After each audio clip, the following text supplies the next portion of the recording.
Welcome back. In today's video, we are going to learn how our personal realities actually are a perception of our reality filtered through our beliefs. Let's take a moment and review video 2. Now, we learned about the RAS, the reticular activator system, and how it regulates the information that passes through our conscious mind. We also activated in momentum activity from the first video by giving an added element, direction to our RAS to look for evidence to prove where you are a perfect 10 in that specific given area. My question to you is, what was the difference in how you felt during the exercise versus the previous one? What evidence popped up? What did you suddenly see that you hadn't noticed before? And how did it make you feel powerful?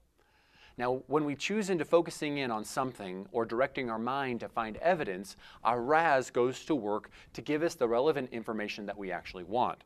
So our realities are just our perception of our realities filtered through our beliefs. Now, today we're going to talk about the two basic types of beliefs. The first one are our global beliefs, or how we see the world around us. This is our perspective.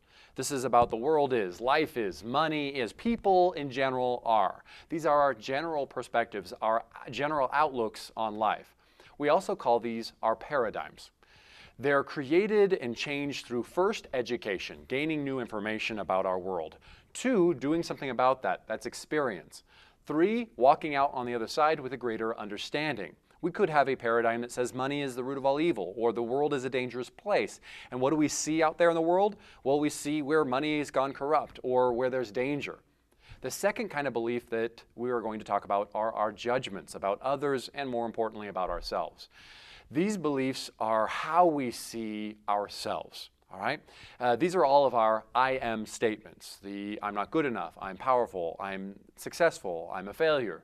And these are created and based on through first our emotional or impactful experiences that we have throughout our lives. Maybe running out in the street, chasing after a ball, we almost get hit by a car, impactful event happens, and we decide the world is a dangerous place.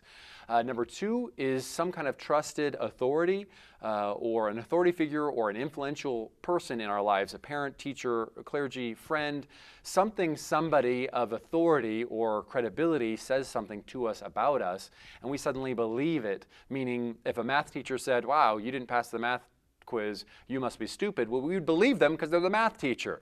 The third method of picking up these judgments or these beliefs is repetition. The third method is repetition. The third method, okay, I won't torture you any longer. It's just something that happens over and over and over and over again, and before long we buy into it. An example would be the belief of I'm not good enough. And we would walk out in the world and we start seeing evidence to prove that we are not good enough so that our mind feels most comfortable with the programming that it has. Now, all of our beliefs are either working for us and powerful or non-working and powerless. Both kinds create filters through which we interpret our reality, because these beliefs lead to a chain of events, which happens at a lightning speed. Now, how we see the world, our perspective, shapes our perception, or what we see. How we see shapes what we see. For example, here is a visual that's very popular of an old woman. Now, I read an article featuring this image that said that people over 35 tend to see the older woman first. Those younger tend to see the younger woman first. How come? How is this possible? From where we stand in our lives, our perspective, it typically shines on what we see in our lives. In conclusion, when we travel from point A to point B, only in our lives seeing that perspective, no wonder that's all we get in our lives. Perhaps we can dare to look around a little bit, dare to travel a different route, even if it's just a mental route. And my challenge to you is to identify one global belief or judgment about yourself. Write, reflect, map how these beliefs have filtered your perspective in your life. And in the next video, I'm going to introduce to you the full perspective cycle and how this shapes our reality. We'll see you there.